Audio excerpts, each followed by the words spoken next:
네, 안녕하세요. 서 원장입니다. 오늘은 발치와 임플란트 식립, 그리고 뼈 이식까지 동시에 하는 경우를 알려드릴게요. 예전에 발치와 임플란트를 동시에 식립하는 경우를 촬영해가지고 올렸는데요.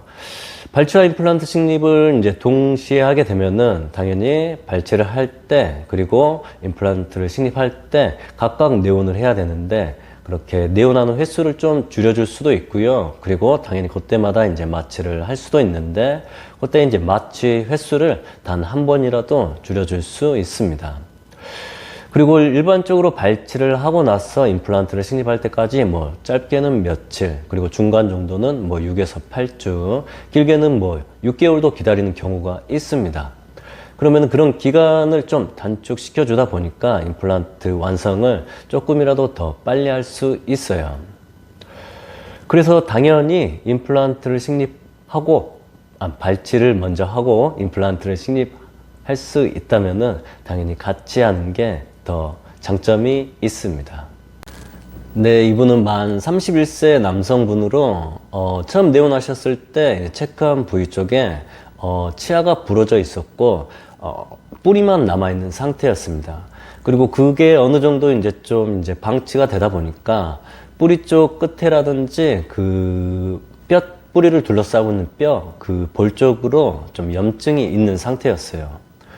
사진을 한번 봐보시면은 일단 파노라마 사진으로 보면 크게 구분을 할 수 없고 그냥 파절되어 있구나, 이 정도 염증이 있을 수도 있겠구나, 이렇게 알 수 있는데, CT 사진을 봐보면은 볼 쪽으로 뼈가 굉장히 얇고 구멍이 뚫려 있을 수도 있겠구나 라는 것을 인지할 수 있습니다.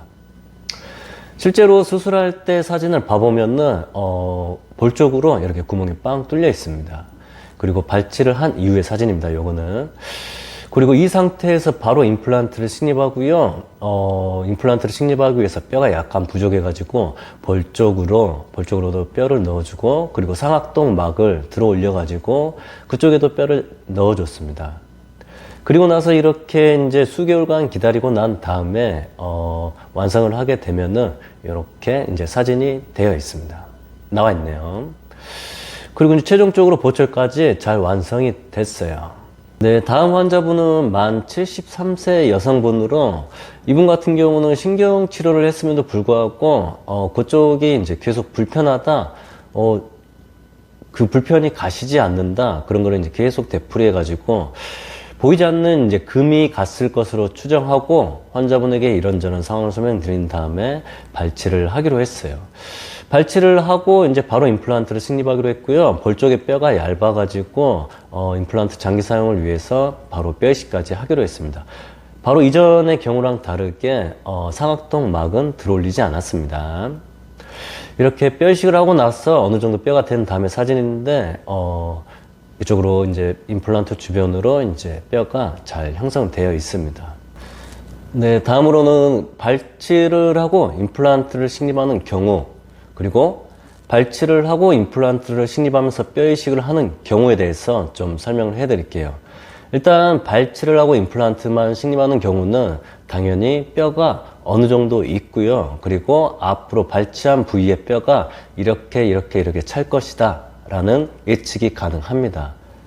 결론적으로는 임플란트 뿌리, 픽스처가 뼈에 잘 둘러싸여 있으면 돼요.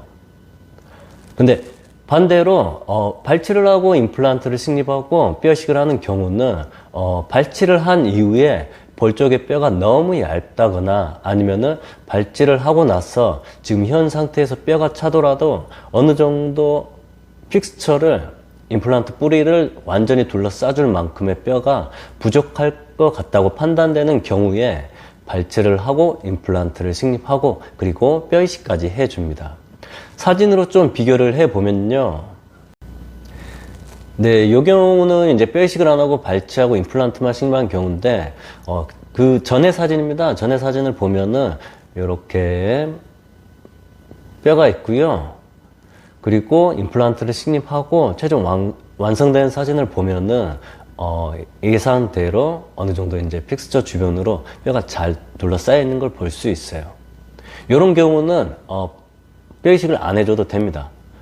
근데 다른 경우는 임플란트를 식립하고 뼈 이식을 해주는 경우는 보시면은 발차기 직전인데 볼 적으로 뼈가 굉장히 얇습니다. 요 체크된 요 부분입니다. 이쪽이 굉장히 얇아가지고 만약에 이쪽에 뼈 이식이 안 되어 있다면은 임플란트를 둘러싸고 있는 그 뼈가 굉장히 두께가 얇을 거예요. 추천드리는 거는 적어도 1.5에서 2mm 정도가 임플란트를 둘러싸고 있는 뼈가 있는 게 좋거든요. 그래가지고 임플란트를 둘러싸고 있는 뼈가 굉장히 얇거나 거의 없을 거라고 판단되면은 그때는 뼈 이식을 해주게 돼요. 네, 오늘은 발치를 하고 임플란트를 식립하고 뼈 이식까지 해주는 경우에 대해서 알아봤고요. 다음에도 좋은 내용으로 찾아뵙겠습니다. 감사합니다.